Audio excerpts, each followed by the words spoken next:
Welcome back, everybody, to Fun in the Locker Room. It has been such a long time since we three have been in this locker room together in our presence and enjoyed each other's company to talk about the beautiful world of sports. Today is May 5th, 2026, and we have a tremendous amount to cover. At this point, round one of the 2026 NBA Finals has concluded. I imagine that's going to be the bulk of what we're going to talk about. But of course, we can get into baseball, and the NFL draft happened and all that great stuff. But before we get into it, I don't know about you guys, but and I've never said this before about the first round of the playoffs. I kind of had some like first round March Madness vibes just because we had 2-3-1 comebacks. We had 3 game 7s. We had a 6 seed upsetting a 3 seed. Like a lot of very competitive series for the first round of the NBA playoffs, which I just feel like we're not accustomed to seeing. Obviously, we'll get into it. But before we go series by series, what have you guys thought about the entertainment of the playoffs so far? I just want to start by saying defense is so back. The shot making in this playoffs is down from playoffs of past. People are bricking more, and the defense is just better. It's more physical. It's a better product. I have really enjoyed the playoffs so far. I think every series has been pretty great, and I'm very excited for this next round. Yeah, I feel like it's something different this year. And maybe it's just the broadcast, maybe being back in NBC, maybe it's like the players trying more, but I feel like it's always been the difference between regular season and playoff basketball. But I feel like past years, like playoffs have like also not been reaching the peaks they should have been. I'm curious to see if this can carry through to the NBA Finals and see if like the changes they make to the NBA Finals can like have a difference. Like they're bringing back like the trophy on the court. Like can they make? Because I don't know if you felt the same way, but I feel like for the past two Celtics and Thunder championship wins, it was a different high than like your Seahawks win. Like your Seahawks win, the excitement, the exhilaration, the buildup. Like it wasn't the same in the NBA that it should have been. And I feel like it's coming back this year, a little bit of like the excitement for the playoffs. I agree with you, Rank. I think we could spend hours talking about how we've talked about it. There's been a kind of a marketing, entertainment, publicity, however you want to spin it. And I think Adam Silver and them, are trying, maybe not successfully, to work on it. But I agree with you, Rank. I hope the rest of the playoffs is the hype continues to build because I think the first round got people excited. And we usually can't say that. Before we get into the first rounds, there was actually, and kind of building on that point, some exciting play-in games. And I am a very I won't even say proud, but I am a self-proclaimed hater of the play-in tournament, and I was surprised by some of the games, especially the Hornets and the effort they put in. What did you guys think of the play-in overall? It's been a while since the play-in occurred, but the play-in teams winning and losing, especially the teams that won this year in the East, put up legitimate fights. Yes. So it's just hard to see some 10 seeds playing in these games. Like the Miami Heat did not deserve to be playing in these games. The Hornets had a great end of their year, but they weren't ready for the playoffs. Say that. We didn't want to see the Heat in the playoffs either. Come on. Yeah. No, I think the right teams won. But it was nice to see some competitive games. That first, what was it, Hornets? Was it Hornets Magic? No. What was the first game? Heat. Hornets Heat was a great game. Incredible game. Injection. Yeah. So it's good. I usually hate on the plan, and I think deservedly so sometimes, and it was good to see some good games. But let's not waste any time. Let's I would have loved the Warriors to make it, but I think Rank would agree with you on that. Yeah. I very much agree with you on that one. I would have had more fun so far as playoffs. We were all affected in series this year. I really don't think we need to talk about Suns Thunder. What series do you guys want to talk about? I know it'll be hard for both of you. I'm ready to rip the Band-Aid off. For you? Yeah. So, Liam, what happened in the series briefly? First 4 games. I was waiting for the Magic to play like this all season. I think they played up to where everybody knew coming into the season that they had the talent to play like that, and they did. Paolo and Franz were unbelievable. Bane was the shooter, and their defense was absolutely stifling. Game 5, Franz got hurt, and we saw what Cade was able to do without that defense on him. He took over, and then luckily I didn't get to watch the game, but Game 6 was probably the worst collapse in modern basketball history. Up 24, went 4 for 39, I believe, in the second half from the field.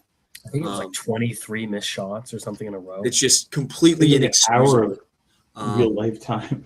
Yeah, completely inexcusable. I think that's the worst shooting and a half in the shot clock era, which is like the 60s that started. So, if Franz was there, do you think you win Game 6?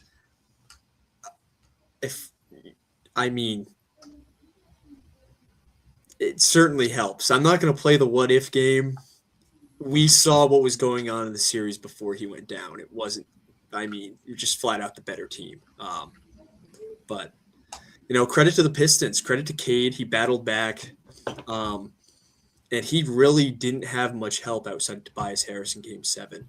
Nobody really stepped up, and I think that's their Achilles heel, is if teams can focus on Cade, they're kind of dead in the water. I got to give them credit, though. They played tough defense, tough defensive team. They played hard. Their fans love them, and they took advantage of us blowing the game. They could have rolled over any time in the series, and they didn't. Yeah. So there's players I know on this Magic team that you hate, and I will not name, and we don't need to discuss about Jalen Suggs. But the bigger player here, Paolo Banchero. You were critical of him throughout the season. He put up a lot of points in this playoff series, but did he impact the team enough to get these wins? If we didn't have him, I don't know. This team's just completely dysfunctional. He had to take over guarding Cade, running the offense, and in Game 7 was the only guy who showed up to play. He was pretty unbelievable for a couple games. He had a 45-point outing, which was sick. And I think that was game 5? Game 4? It may have been 5 in the loss. Yeah. I think Cade also 45. Went band for band with Cade. It's tough when you're the only guy because defenses can kind of manipulate that, especially a team like the Pistons that have incredible interior defenders. Beef Stew and Jalen Duren, as terrible as they were on offense, they were incredible on defense. I thought Paolo lived up to the hype completely, and he shut down a lot of those talks. I said he can't be that guy because he absolutely carried this team when we needed him most. We didn't have much help when Franz went down. I think with Franz out, the teams became frustratingly similar in terms of what was their problems and their Achilles heel. Yeah. Obviously, on one side of the ball, the Magic, I watched a lot of those collapses and in Game 6, especially when Paolo didn't really have it going, I was getting very frustrated watching Paolo and Suggs take turns shooting the ball. I think Desmond Bane's a really good player and has been really good for you guys. I don't know if it's a Jamal Mosley problem or what it is, but to see, especially in that Game 6 collapse, to see so many possessions go by without Bane getting a touch was frustrating. And so I just think the shot creation outside of that, can you trust Anthony Black? Don't like Jalen Suggs for that. Obviously, Kane gave you some good minutes, but are you trusting him as a shot creator? Yeah. Not really. Yeah. The offense was so stagnant, and we didn't run any sets. And, a lot of talking heads have come to Jamal Mosley's defense. It's completely inexcusable. He didn't call timeouts correctly. He didn't run any plays, had nothing drawn up. And you can't just tell Paolo, go out and create from 30, once you get to the 35-foot mark, go out and just create. Come on, man. What the fuck are we doing? It was just It was terrible. He's not a good X and O's coach at all. I'll give him a lot of credit though. He got these guys to get amped up. But when Franz went down, you need to be creative, and there was nothing. There's no creativity at all. It was stagnant, terrible offense. I feel like for a Magic team, like if you're a team that isn't the most talented when you're walking into these basketball games, and they're never going to be the most talented based on the market and based on the team structure, like they need that X and O's coach to be able to put them over the edge. Absolutely. And they can go out and get that. And I think they also need to go out and get a point guard. You need somebody better than Jalen Suggs. Like to your point, somebody needs to be able to create this offense, and you can't rely on your power forward to create offense for your team. Yeah, I mean, it's a problem when we're at our best when Franz is the one initiating the offense. And, I mean, we just need a point guard to get Paolo those paint touches, to get Bane those kick-out threes. We're relying on too much out of our forwards. And, we saw what happened. When Franz went down, they stuck a saw on Bane and said, don't let him catch the ball. Play 4-on-4. And then everybody focuses on Paolo. We had nothing else. Suggs was –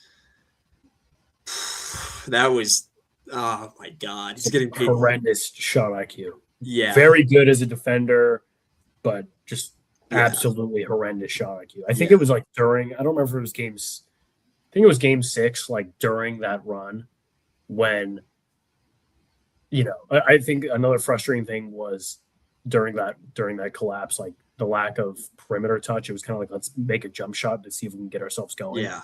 And Paolo, I mean, Suggs caught on the wing, 20 seconds in the shot clock left, took like a punch dribble, step back 3, like sidestep 3, and just why?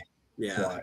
And we saw in game 7, Paolo multiple times had Suggs wide open. It was like, I can't even give this guy the ball. I don't trust him. And honestly, it's the right decision. Paolo played fantastic in game 7, but everything that was going our way, I think it just goes to show how maybe Paolo is the best player on the team, but Franz by far is the most impactful. And how underrated Franz is as a defender. I was really happy that he was getting his flowers. I mean, he was making Cade average close to 8 turnovers a game. Absolutely. Maybe he'd get his scoring, but he wouldn't get his assists.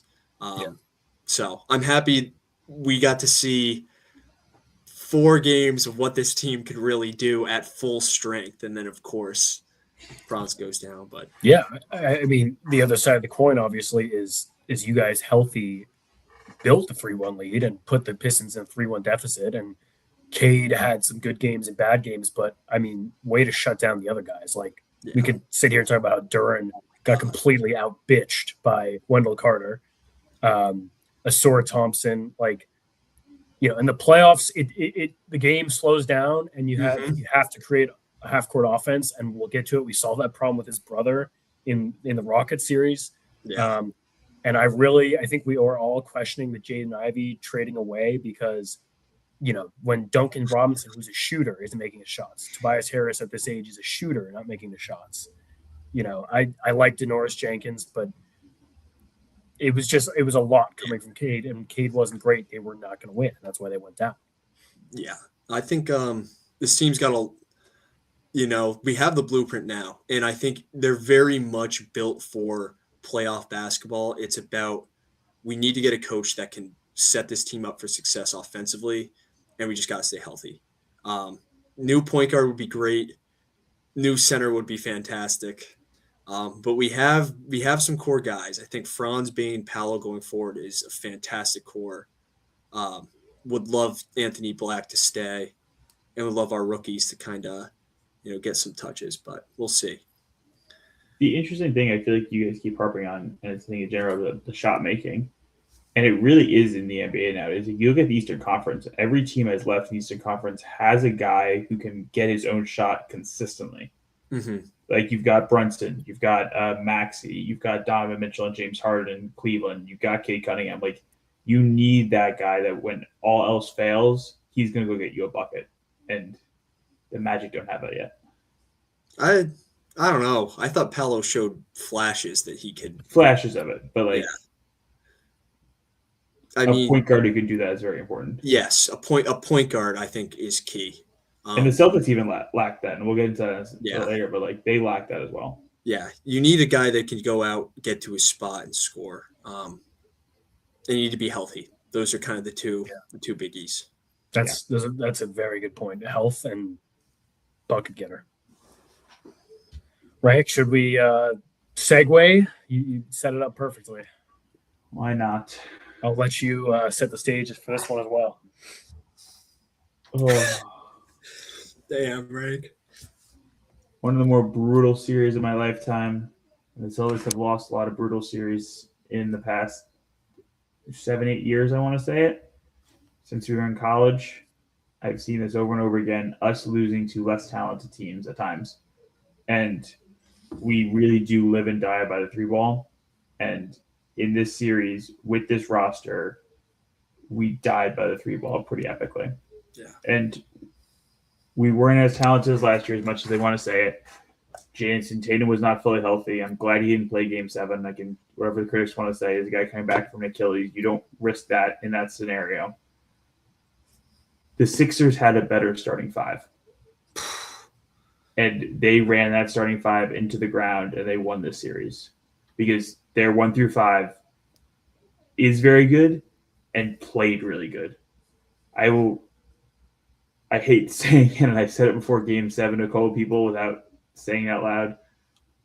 I think I told Tuck this, but if the Sixers won that series, they are probably the favorites or co-favorites in the East to make the Eastern Conference final, to like win the Eastern Conference. 100%. Because of how talented they can be.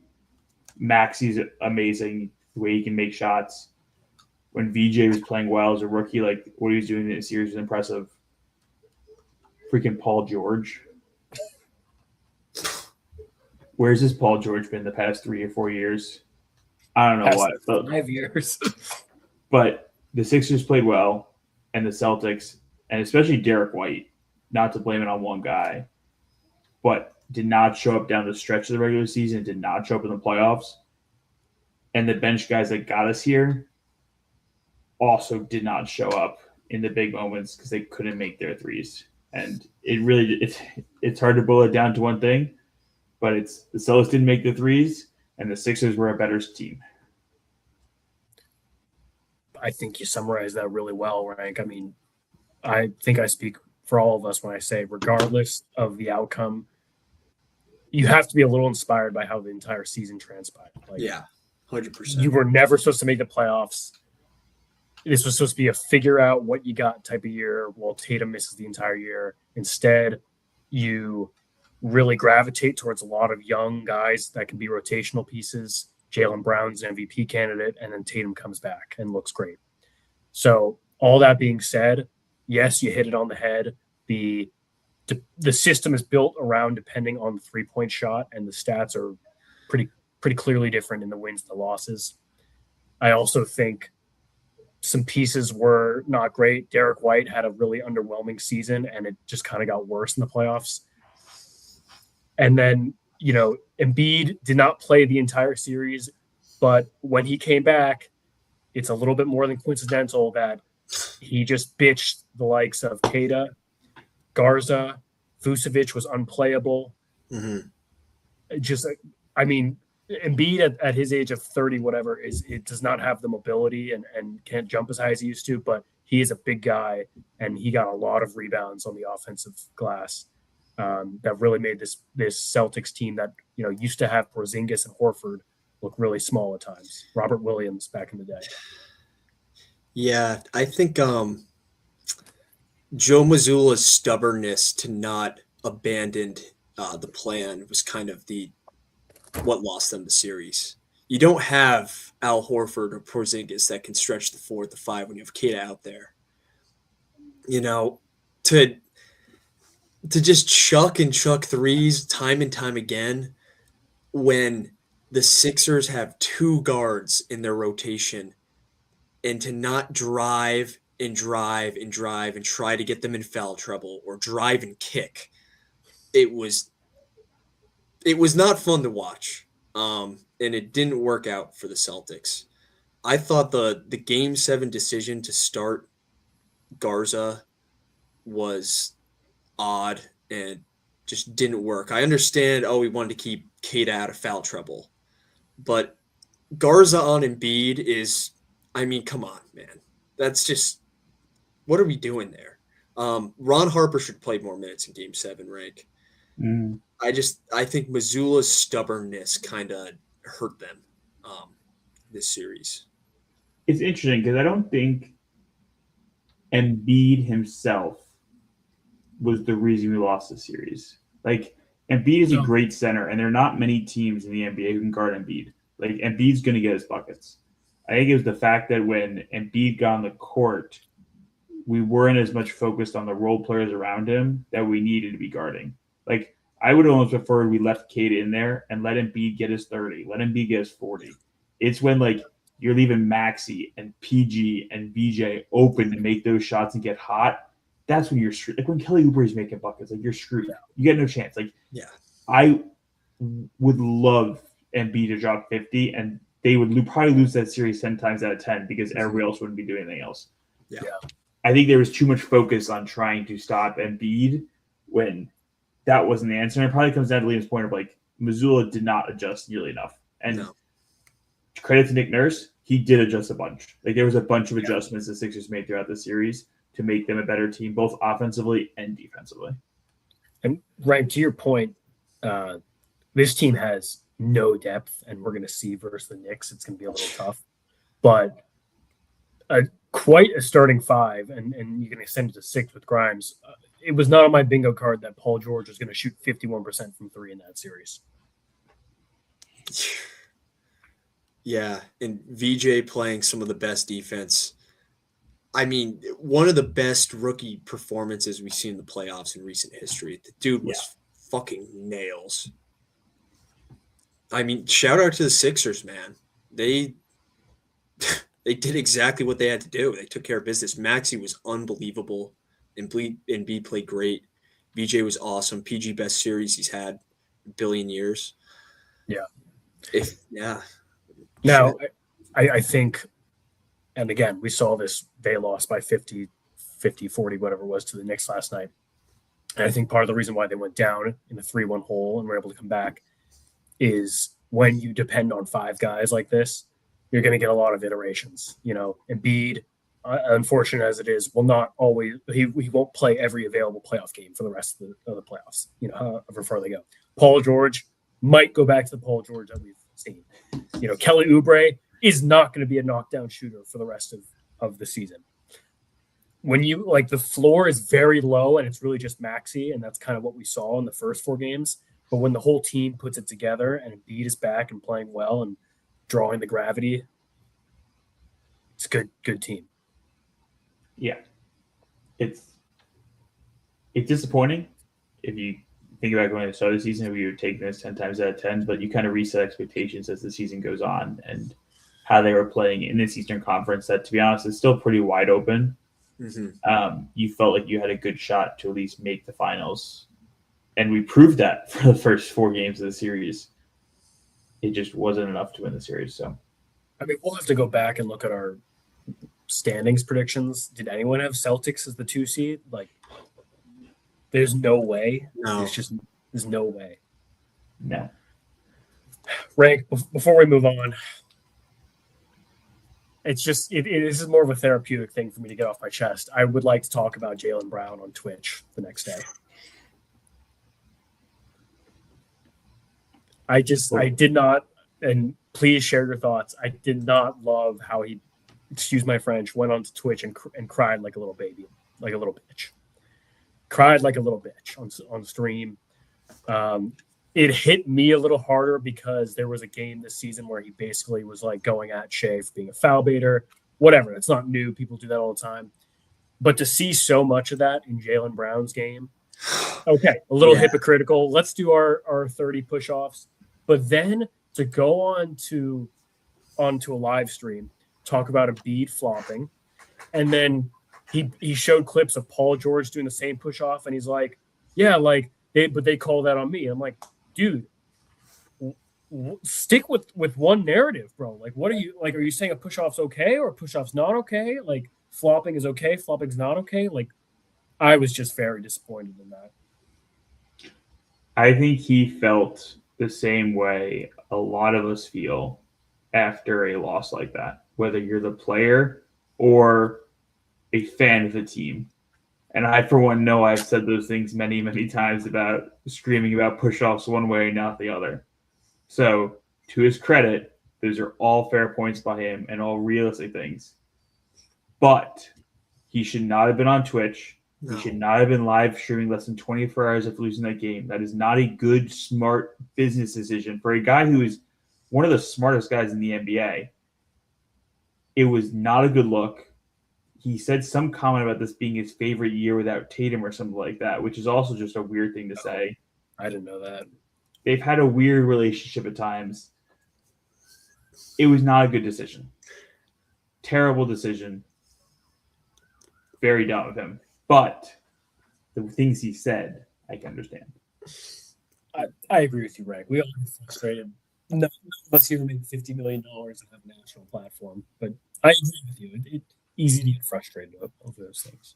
Yeah, they're calling him Kyrie 2.0, Rank. I have seen this as like this is he's the Batman. This is Well, they will be back. trouble in paradise. I'm curious to see what Brad Stevens does with the team. I think it's hard to say that any move he made last season was the wrong move. You look at what Porzingis or Horford or Drew Holiday are doing around the NBA, it's nothing. Maybe he should have sold Derek White. That's an argument you probably couldn't make. But I think Derek White can bounce back and be a big player on this team. He's going to have to be because you guys are completely hamstrung by CBA. Someone off your bench, and I'll give you guys a lot of credit. Hugo, Shireman, Harper, they could all be great pieces, but if they don't work out, it's going to be tough. It's going to be tough. And I hate to say this, the way the Celtics are currently built with all these depth pieces kind of makes me feel like those Hawks and Pacers teams I've been shitting on all these years. Of like, those guys are really well built for regular season. They're going to be built to win a lot of games regular season, but I'm not sure if they have the current star power to win those games in the playoffs. And I hate to say it about my own team, but it's probably true. I'll ask you this, Rank. Hindsight 2020, Sam Hauser or Luke Cornett on this Celtics team right now? Who would you rather have? That's an odd question. Because that was, they made the decision to pay Sam Hauser and they let Cornett walk. But I think if they kept Cornett, this series ends very, very differently. They have other guys who are similar to Hauser. There's less guys like Cornett. So yes, I would probably have taken Cornett. I don't think Cornett can guard Joel Embiid though. Rank, how do you feel about the future of this big man rotation? Is Vucevic out of contract this year? You better hope so. I think it was an expiring. Yeah, I think he's gone. I think Cade has got some promise. I'd like to see them bring in a second big man with him to kind of rotate around. It's hard to replace Al Horford because he's such a anomaly in the NBA. Like what he does and what he size and his ability to defend was just like nobody else. The fit was perfect too with Horford. It was perfect. Yeah. They need to find their next Horford, which is really hard to do. But Brad Stevens is the guy to do it. If we're going to say anybody's going to do it, it's going to be Brad. Yeah, that's true. All right, we have some pretty good series left. What do we want to hit next? Knicks Hawks. Hawks. Let's just easy enough. I don't think the Hawks were a very good team. I think they very much overperformed this season, and that was apparent in the playoffs. Jalen Johnson got a lot of flowers this season. And when the lights were brightest, he did not look like a good player. Absolutely attacked on defense. And the shot creation was nowhere to be found. Nickeil Alexander-Walker had a great season. Really, really slowed down the playoffs. If they didn't acquire CJ at the deadline, it would have been a sweep. It would have been a sweep. They probably would be in the playoffs. You know what's crazy to think? Any team could have got CJ McCollum. If the Pistons got CJ McCollum, they'd be looking very differently right now. Yeah. If the Magic got CJ McCollum, they'd be looking very differently right now. They could have flipped Ivy for McCollum. Yeah, Yeah, that would have been an interesting trade. I don't think the Hawks were. They weren't really ready, but it was good experience for their roster. Flip side, Knicks are for real. McCall has been horrendous, but OG has blossomed into a star. Oh my God. Beautiful. Yeah, I'll let you guys run with that. His performance in just the first quarter alone in Game 6 might have been one of the best shooting and scoring performances I've seen in a while. He couldn't miss. That was one of the most insane playoff games I've ever seen in my life. Yeah. Like that legitimately looked like NBA team versus AAU team. Yeah. It was stop, transition bucket, stop, transition bucket. Like, I don't think the Knicks had to run more than like 10 half-court offensive sequences. Every single player in the Knicks scored. Jonathan Kuminga finished with a negative 44 plus minus. Okay, that's another guy who did play well this series. Kuminga did, like in the games the Hawks won, I think you can attribute it to Kuminga and CJ. Yes.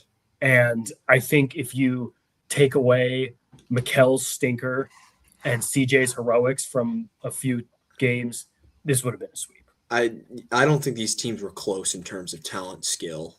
CJ McCollum simply outmeted Jalen Brunson in his clutch time. Yeah. And Mikkel had one of the worst games of the season by any player. And that's really why it went 6. At this point, the Knicks, I think anything less than a trip to NBA Finals is disappointment. I'd say so. With the current setup of the East, absolutely. And how they're playing, their bench is doing well. The starters are playing great. Cat's having a great playoff, so I got to give Cat his credit. Yeah. He's doing amazing. And I think a lot of that is Mitch being healthy. Yeah. It really allows Cat to do his thing. Cat has been great. He's been not soft. And he's got to keep that up if the Knicks want a chance to do some damage. Brunson's been unbelievable. He took over yesterday, just ended the game. Every part of him is a playoff riser, and it makes me very happy to see our boy do that. Yeah. I think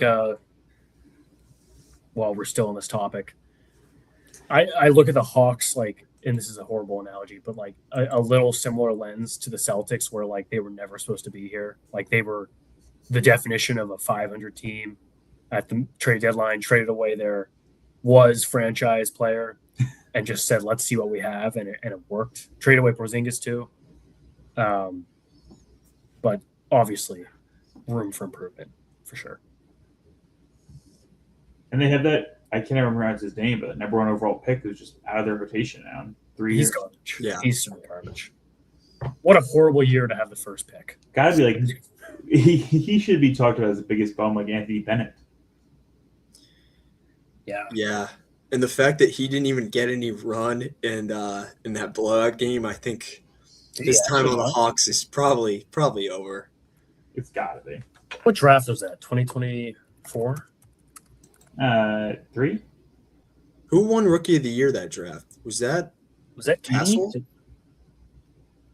think it might have been Castle. Damn, dude, they could have had Castle. Fuck. You look at the top 10 outside of Castle, it's pretty weak. You got Reese Sachet, Sar, Reed Shepard, Castle, Ron Holland, the guy the Hornets took from France, Klingon, Dillingham, Zaki, Cody Williams. I remember we broke down that draft and we didn't know who the fuck some of these guys were. No, we had no idea.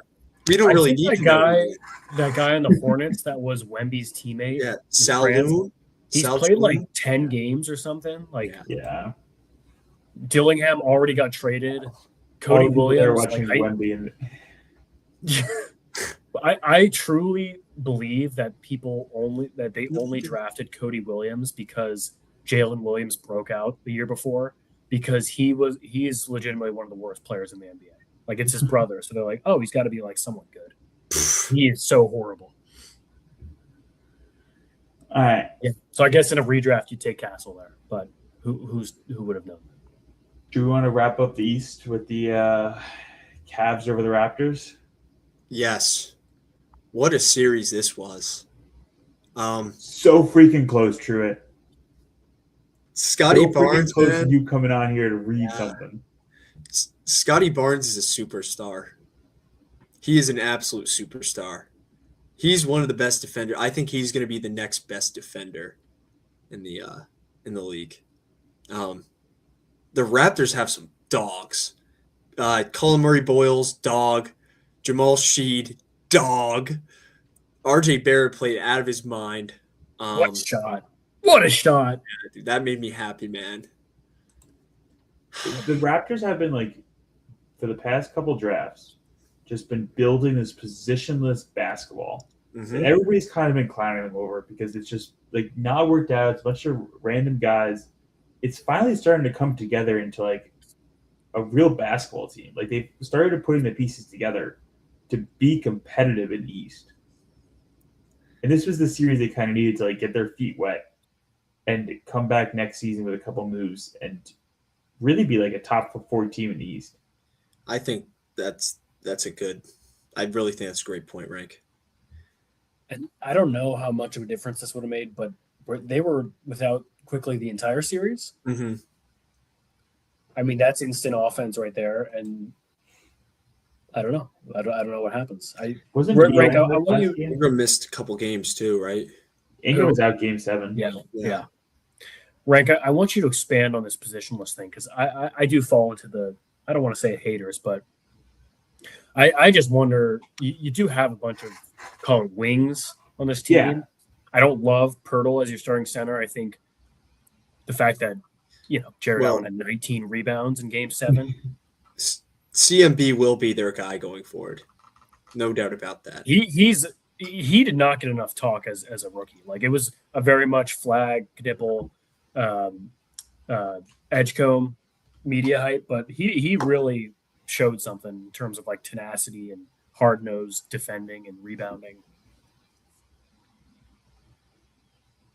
I don't know. How would you improve this team in the offseason? Just is there any holes you can patch up, or is it just kind of running it back? I mean, you can't really. I don't think you can win a championship with Brandon Ingram as your best scorer.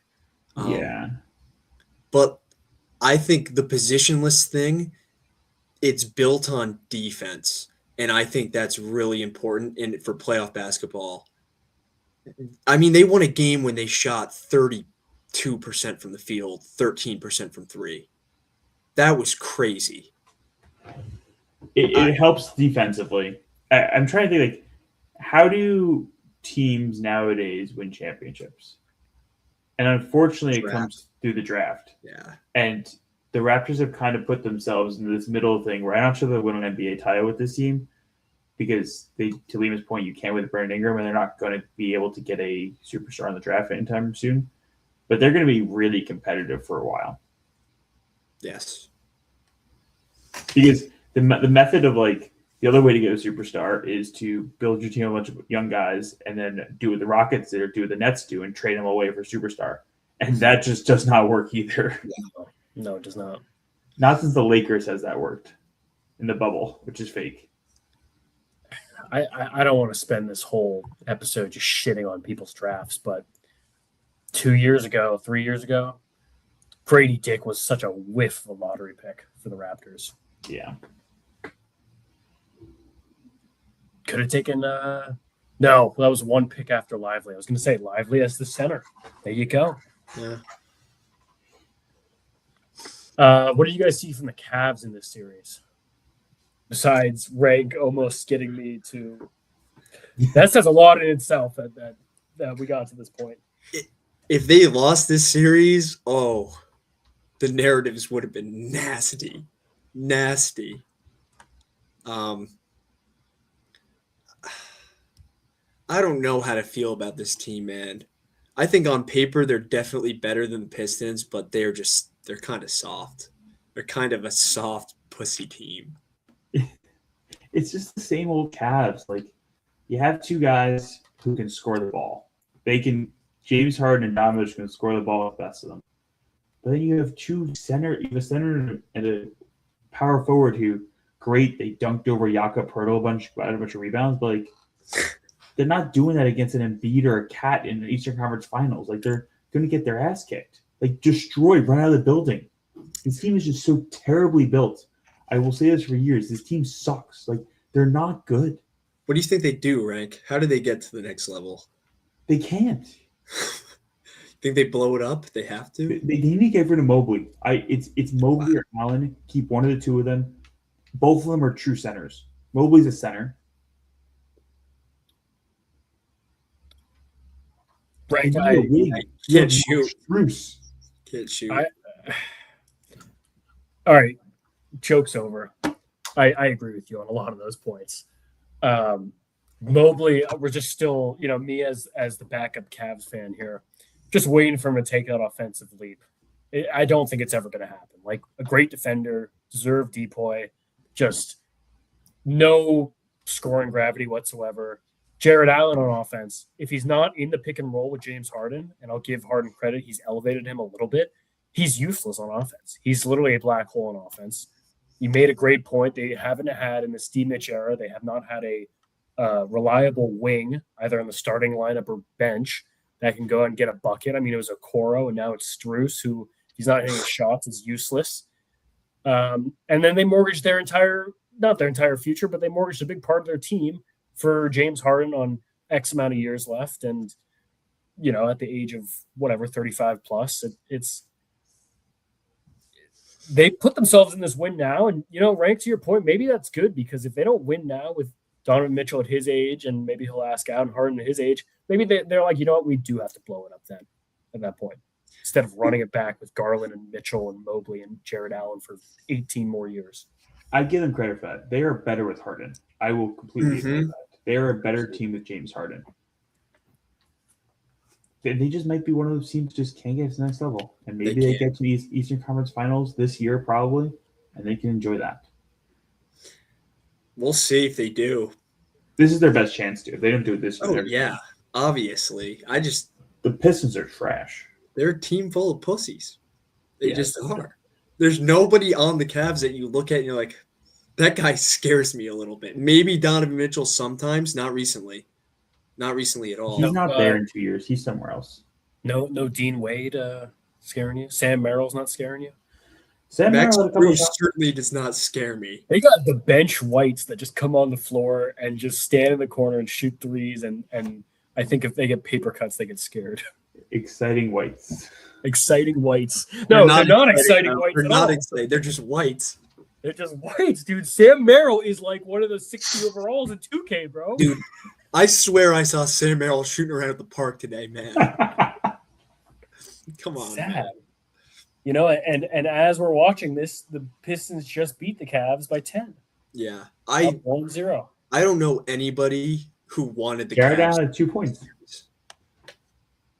Like, I bet it was on a lob from Harden. That's it. 2 points, 3 rebounds. What the hell?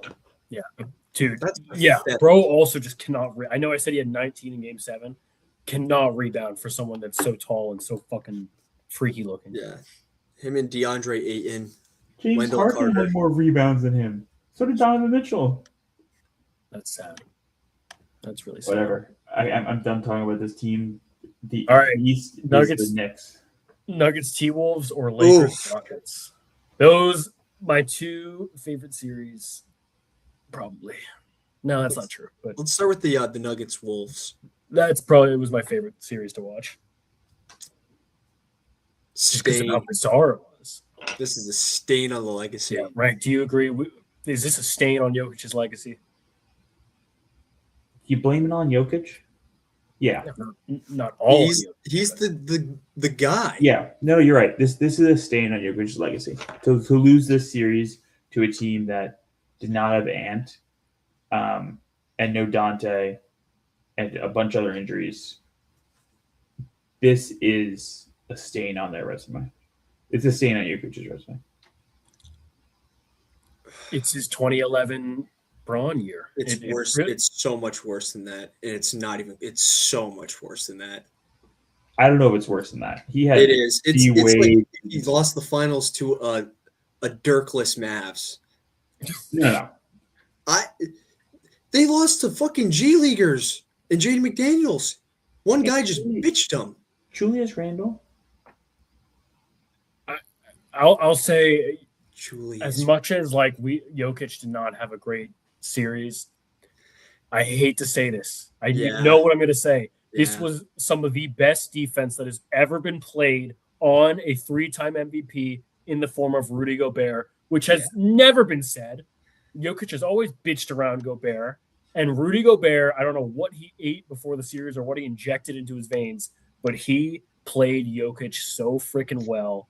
I think it gave him confidence on the offensive side too, because he had his little finger rolls and little jump hooks and shit like that. But that's why this is worse than the 2011 LeBron.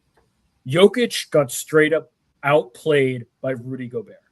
Obviously, like not comparing offense versus offense, but just presence and impact on the series. Yeah. You're starting to make it sound like the T-Wolves trade for 5 first-round picks of Rudy's was a good trade.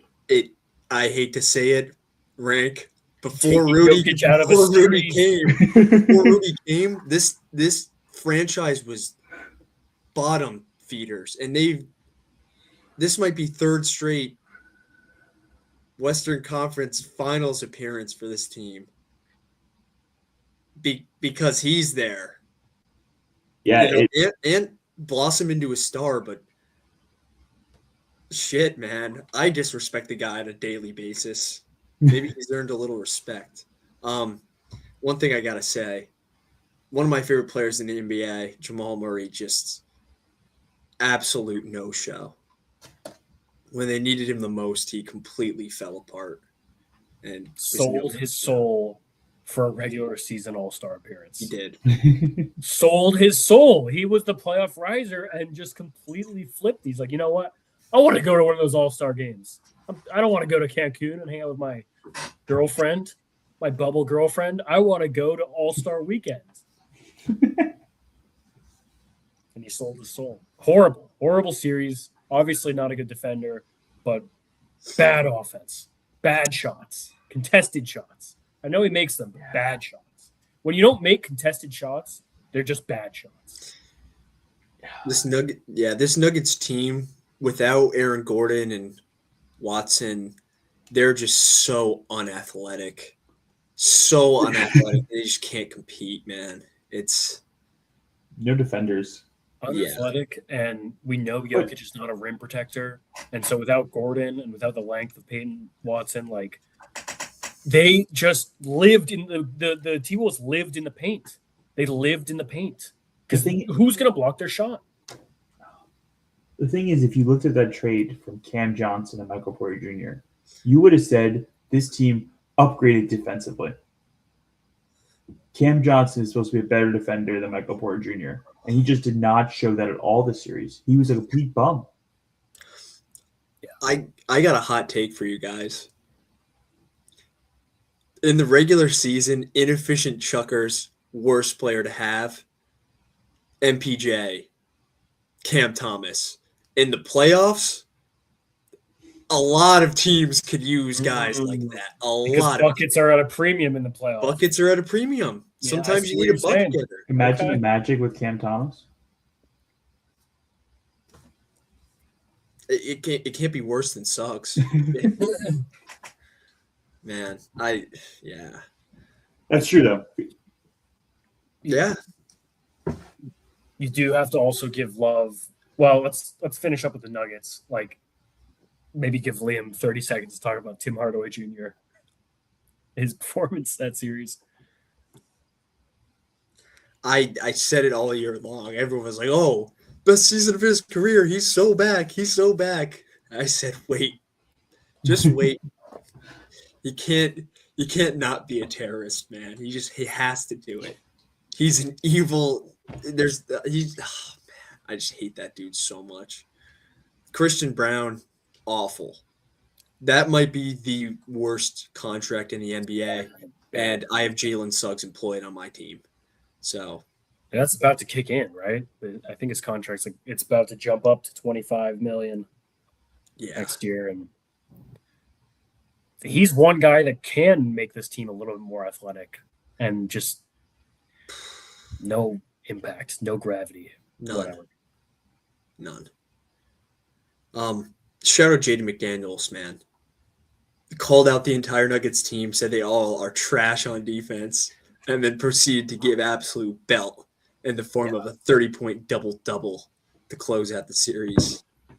I really thought he was going to eat his words. Jokic was going to like bitch him or something after he said that. Like to say that in the middle of a series is so ballsy. They're all bad defenders, all of them. And he named them name by name. He's not wrong. He's not. I think they also got to give credit to Sumu and Bones. Sumu, like maybe the best midseason acquisition this year, because you obviously didn't know.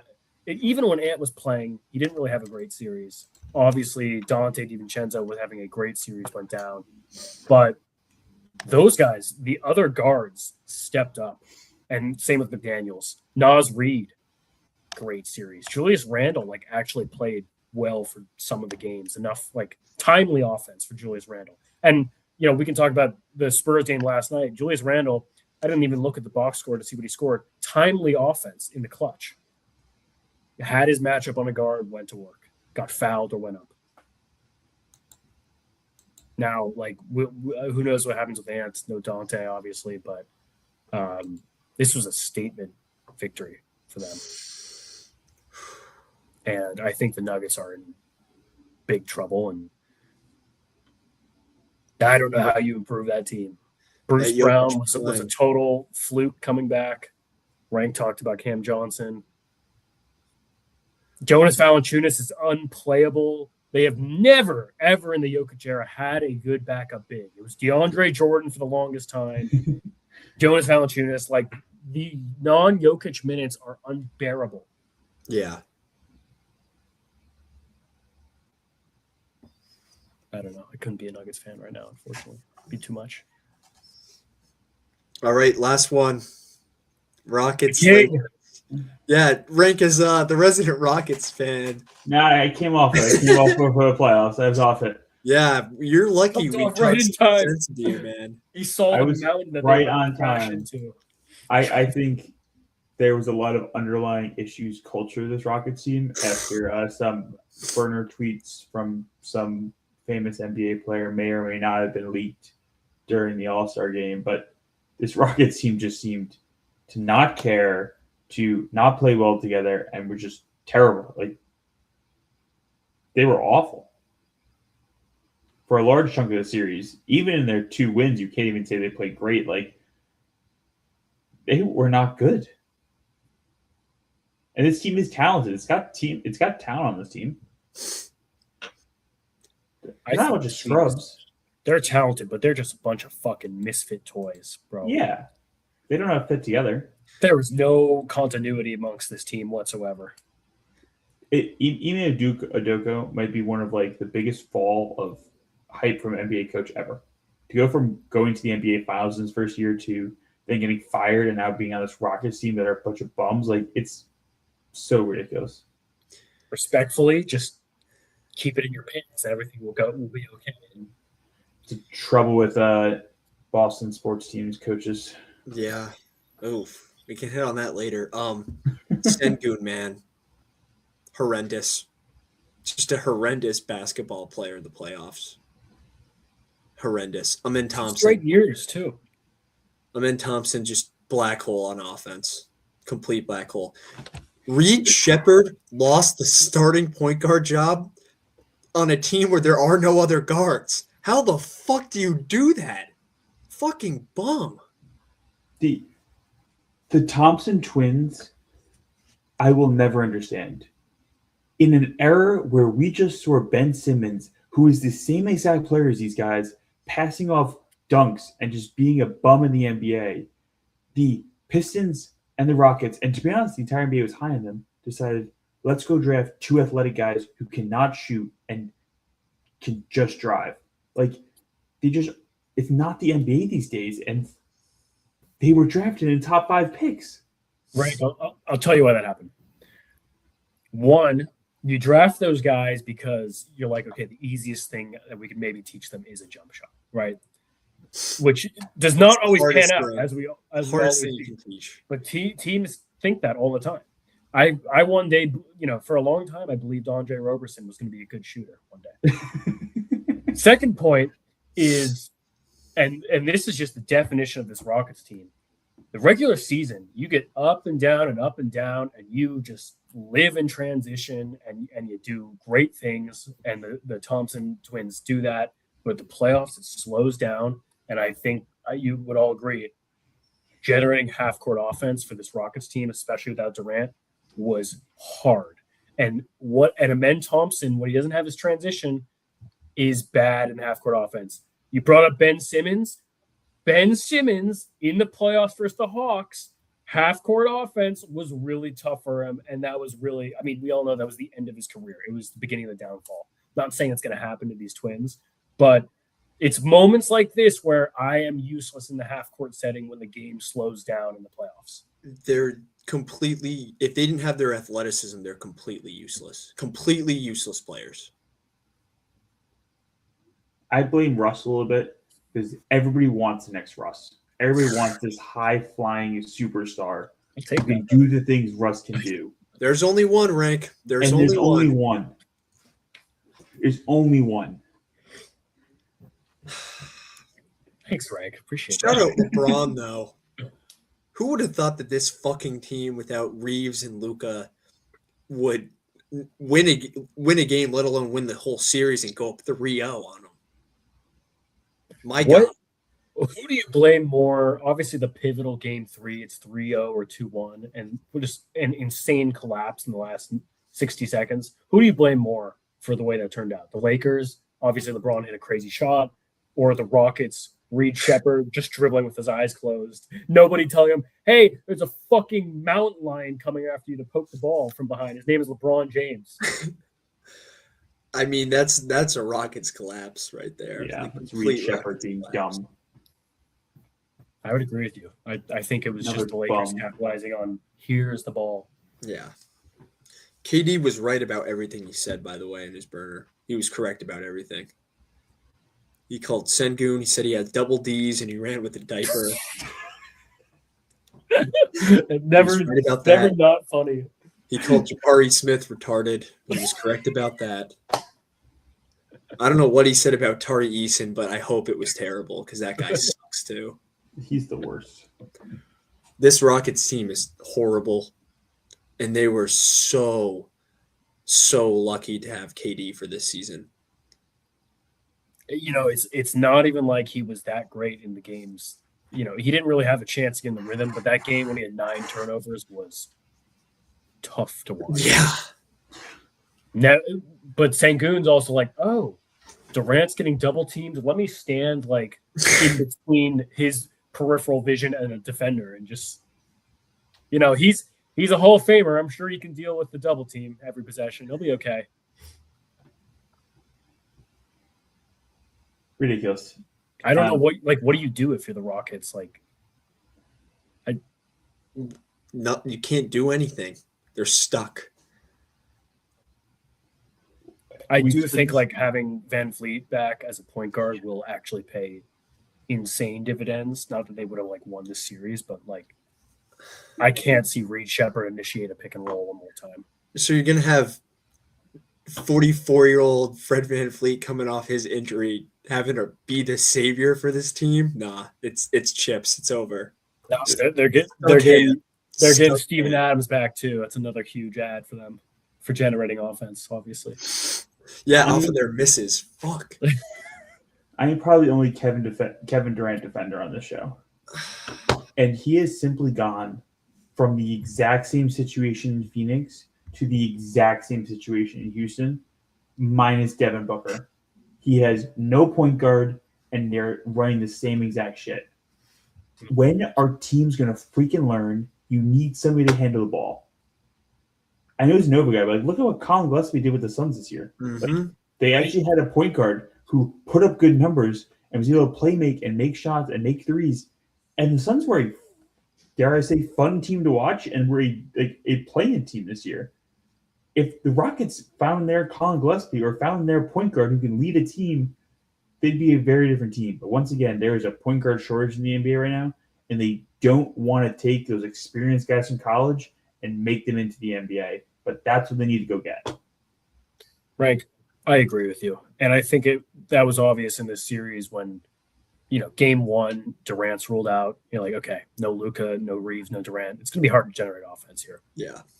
Marcus Smart, who is a fraction of the player he used to be, made so much of an impact because he's a point guard and inherently knows how to make the right pass. He elevated Aiden just by running a pick and roll with him. That you just need someone to do that, to get your guys into their spots. Offense teams have one. That's what it's all about. Shout out Luke Kennard. Dog. Yeah. JJ Redick was like, this is how they should have used me. Liam, what were you saying about Kennardy? It was just great to see him used like that. He looked like a prime James Harden, man. He really did. That's a crazy thing to say. It's wow. unbelievable. The Rockets allowed him to look like a prime Luke Kennard to look like a prime James Harden. I mean, he was just fucking them. It's completely fucking them right in the face. Wow. Okay. You're right, but Sorry, that was graphic. My bad. this is a kid's show, Yeah. man. What about those kids? Those kids at home watching right now. In the locker They room. can have fun in their own locker room as well. Yeah. All right. And What the other what one, do we want to we didn't hit on Spurs Blazers. I mean, we all knew what was going to happen there. It was only a matter of time. Shout out the Blazers, though. After all the bullshit they went through, Tiago Splitter, fantastic head coach. The fact they were even able to make the playoffs is unbelievable, and he should have got some looks for Coach of the Year. I truly I hope he goes elsewhere. Did you see what they said? How they want to pay? They don't want to pay him. the lowest salary. What? They are looking for people to come play. Hey, we'll give you the lowest salary in the league. Come to the Magic, man, please. Begging. To be fair, though, like NBA head coaches are such a weird spot right now in the NBA history.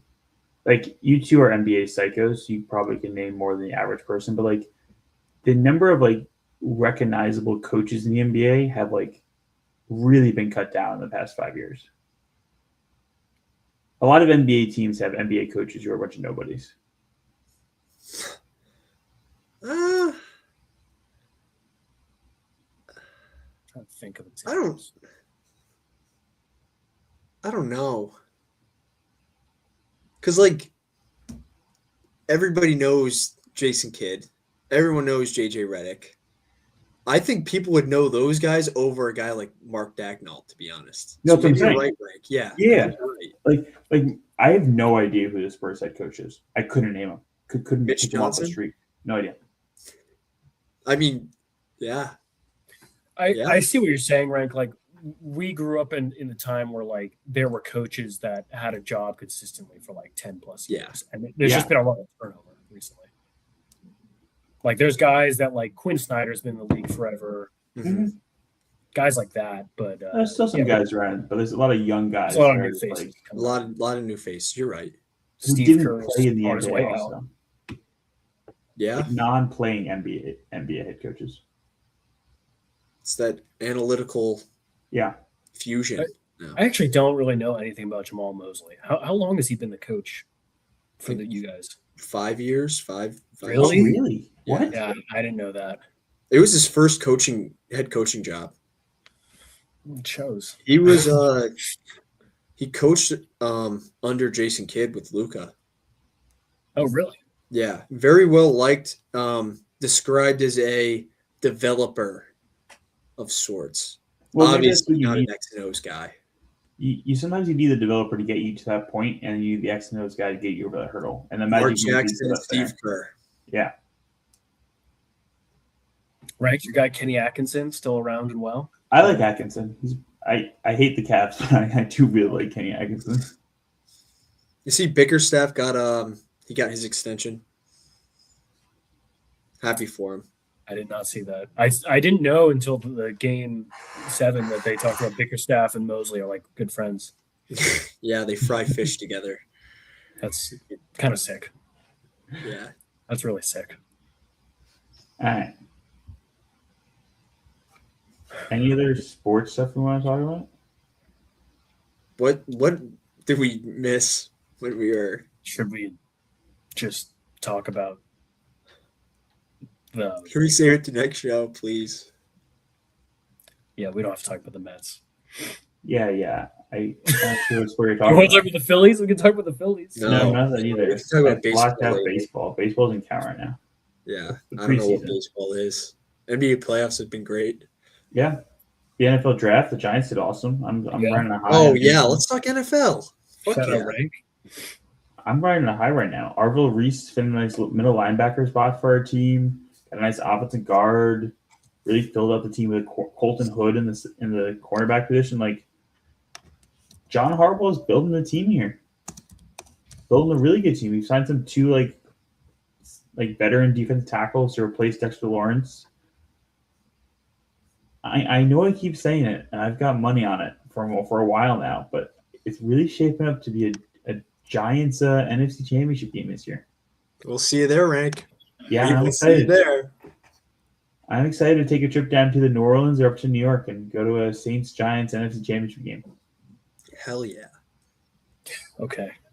Yeah, and Mike Vrabel's in a happy marriage too. Hey, he didn't do anything wrong. He said it was a witch hunt. Allegedly. Did he actually say that? No, Diana Rousseau did. When she retired, she said she wasn't going to be. When she resigned, she said she wasn't going to be subject to this witch hunt. She has a kid named Mike. She strategically was near other Mike 9 months before said kid was born. Hmm. She's weird, dude. Some of the clips that came out, like she would just shit on her husband in a joking way on air all the time, like talking about her husband's like not an attractive guy or like. There's some weird clips out there. She's a psycho. People like say those things while everything like how it's just I hate to say gross. it, but her husband, he's got a chair in the corner. I mean, I know it's the All right. All right. Let's get back on topic here. Rank, Sorry. Thank you, because we could have spiraled there. I think the Giants had an A+ draft. I am so excited for them next season because I think that division is so up for grabs. Oh yeah. It's so up for grabs. When AJ Brown's in New England and the Cowboys still suck and the Redskins aren't as good and the Giants, they're the worst of first. They are this year's Patriots. They are going to be really competitive this year. I cannot wait. Cannot wait for NFL season. I just bought my Sunday ticket. I am locked in, Nice. ready to go. Wow. Very nice, Rank. I hope there's another worst first because I'm very excited as well. We saw what Chuck could do with the C team. This is a completely different offense, and we have fucking weapons now. ETN, love it. I've always been a big fan of his. Him and That's a AK. great signing. Yeah. If we can get AK as our RB2 is so lethal. We drafted Jordan Tyson 8. Him and Olave are going to be great. We got a couple other receivers. We got Polk from the Pats. We drafted another receiver called Bryce Lance. I think this offense is going to be electric. I'm very excited. Defensively, I don't know what the hell is going to happen. Hope for the best. But shit, you got to score more than the other team. So hopefully we can do that. My favorite pick of the NFL draft was the Rams using their first rounder on Ty Simpson during the prime of their window. And Matthew Stafford coming off an MVP year. Really enjoyed that. Sean McVay really enjoyed that too, you can tell. Hey, he was just having a bad day, he said. Yeah, great way to mask it. I mean, it's going to instill no confidence in the guy. What No, confidence does he need to instill? Weird. He's not going to sniff the field. No, that's just like what a miss of a pick.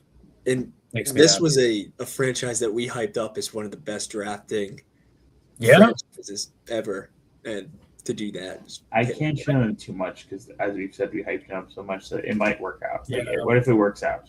it won't. This is like one of the most complete rosters, but there were holes, and But they got McDuffie defensively because they made the trade with the Chiefs for like the 10 picks. Like they've filled a lot of holes this offseason. Yeah, but they lost Puka to drugs and alcohol, so and craziness. And craziness. People also criticized when the Chiefs took Mahomes and they had Alex Smith on the roster playing well. So A little difference between Alex Smith and Matthew Stafford, but yeah. yeah, little different. Good point. Little- And not saying Ty Simpson's going to be If I remember correctly, Truett, that Alex Smith year, he did not throw a touchdown pass to a wide receiver. Is that true? He went a season without throwing a touchdown pass to a wide receiver. Only tight ends and running backs. Sorry, I just watched a shade at Chet Bob. That was nice. It's his first. Um, I'm way behind. What time you got, Truett? I got 11:09 in the third. Yeah, Okay. during the 2014 season, quarterback Alex Smith did not throw a single touchdown pass to a wide receiver. All 18 of his passing touchdowns were to running backs or tight ends. So, Jesus. I mean, 19 is not like a tremendous amount of touchdowns, but that's still really impressive. Yeah. Can you name any of the receivers like on the roster? Oh, let's see.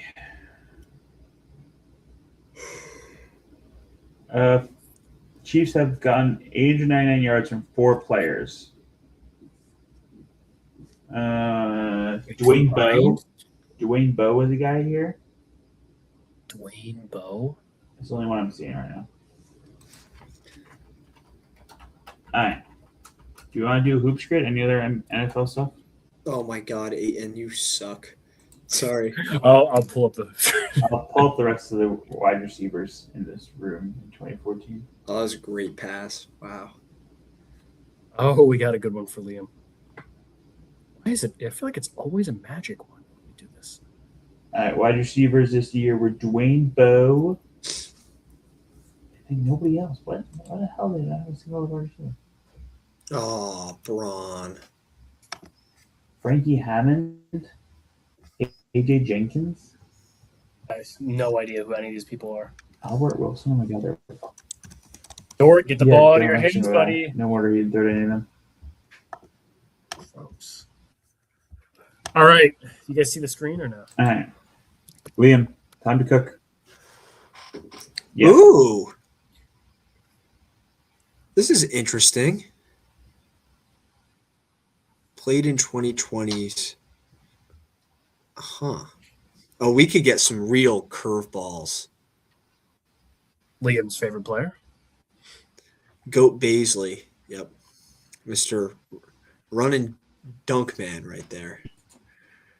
Can you Colin Gillespie bottom right? Nice. That dude. Is it one L? No, it's I not. think so. I don't know. Here it is. Oh, what? Did Pascal do it in these Warriors ones? It's not 30 minutes in a game, I guess. Can you give me Stuckey, middle? Who the fuck is Stuckey? Rodney Stuckey. Ugh. What do you know about Rodney Stuckey? Come on, man. Nothing. not. Remember the white tall guy on the Oh, him, Henry Ellis. I don't know if they made the playoffs though. Corey Joseph dropped 30-plus minutes or 5 assists for Pistons. Christ, man. Corey Joe. He could have been Magic or Nice. There we go. he could have been Magic or Pistons. Yeah. He's in a Magic jersey right there. Yeah. Liam, I trust your ability to get more Magic players. Yeah, give me Javon Carter for let's go left. Yeah, middle left. You can get a more random guy than Javon Carter. Yeah, I come mean, on. he played this year. I don't know. He played. I thought he had really good minutes for us. Where's your Magic history, Liam? Give me like a Rashard Lewis. That's Ah, gonna be, yeah, too mainstream. I wanted to put Corey Joseph, but somebody stole him away. Well, Frank said he trusts you to be able to come up with Magic players. Thank you, Rank. Yeah. Trust isn't paying off right now. It's falling bro, apart right just now. started. Fuck. What about Ty Lue? 5+ assists playoff game.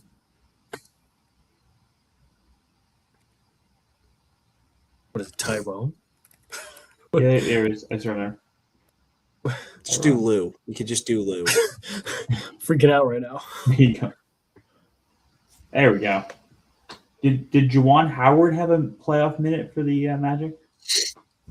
Maybe. God, he was a bum. What about Jace? I don't think he didn't get got him. a minute this year. Should have. Oh, of course. There we go. Give me Keith Bogans on there. I'm just carrying you right now, Liam. Still a little embarrassing, but let's see. a little embarrassing. Who's the short hold on. fuck? I have 3 sports on this board. What are we talking about? Obviously, he was a Magic. He was a Yeah, Pistons I too. got 2 out of 3 is pretty good. Right, I'll be honest. I thought that was the Magic. I didn't even know I was putting him in the Pistons. That's I did not know he was on the Pistons. Wow. Okay. All right. 5+ assists played in the 2020s. Did Colin get 5+ assists? I don't know. I feel like he should have. Well, What about like a Reggie Bullock or Bullock.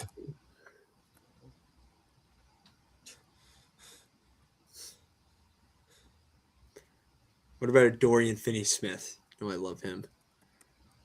Shout out Finney-Smith, bro. All right. A little bit of pressure here.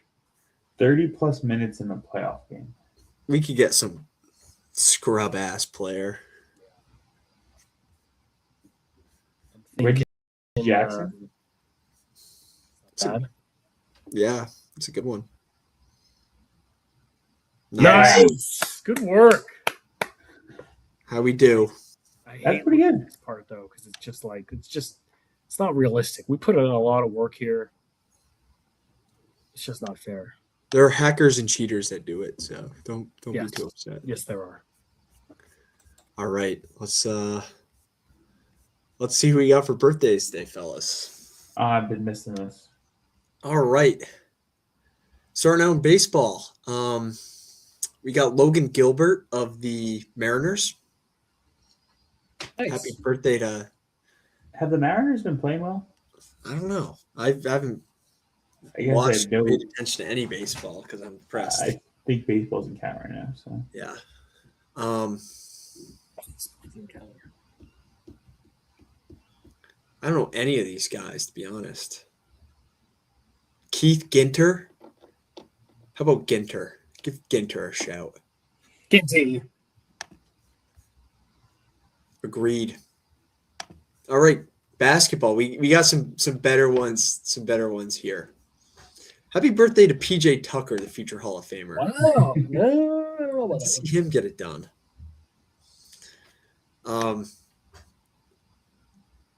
LaFonso Ellis. Happy birthday to you. It's great. 56 years. And then one of Truitt's favorite guys. He's turning 76 this year. Roy McPipe. Roy. Happy birthday to Big Roy, the pipe man. Getting them done. Getting them done. Pied Piper. Yep. Going over to football, another one of Truitt's favorite guys. We got an old Saint player on here, actually. Mr. Randall Gay. Happy birthday to Dr. Gay. Pipe and Gay, 2 big He's a birthdays. doctor. He's a doctor too. Must be. Especially.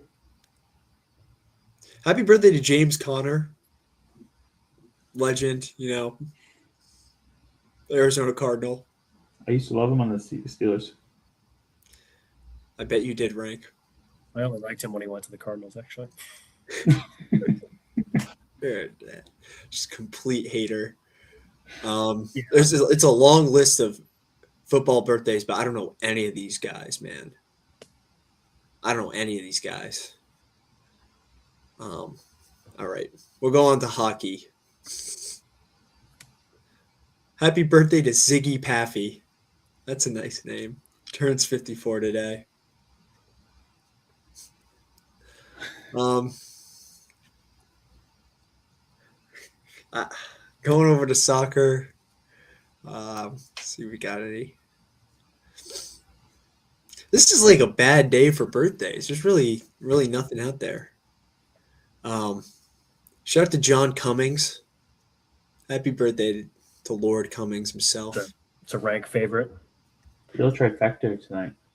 Make Pipe, Cummings, and Dr. Yeah, J. I'd say this is a pretty good birthday.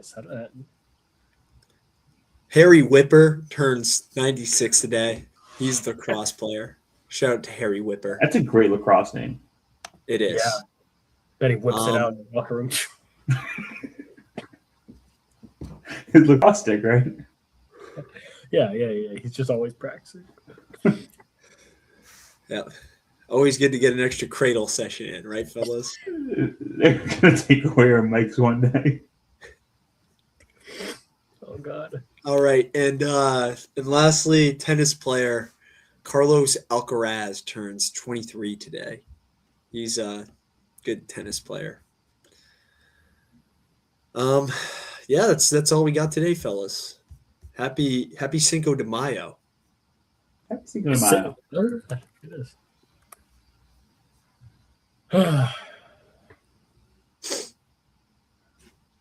Well, thanks everybody for joining us. It's sorry, it's been a while since we've done this. We our beloved Rankle finished his last audit. Everyone at home, applaud. He's a very hard worker, and this is his March Madness, and he just won the chip. So he's going to be celebrating accordingly. And everyone, if you're seeing this, comment below. Have a great summer, Rank. Without further ado, we will see you next time. We're going to have plenty more NBA playoffs, and one day we will wake up and face the music over our baseball teams, and then we'll get right into the NFL because the sports world never sleeps. You're watching Fun in the Locker Room. Go have some fun in your locker room. Sneak a little beer in there. Get a little crazy. We'll be right here waiting next time.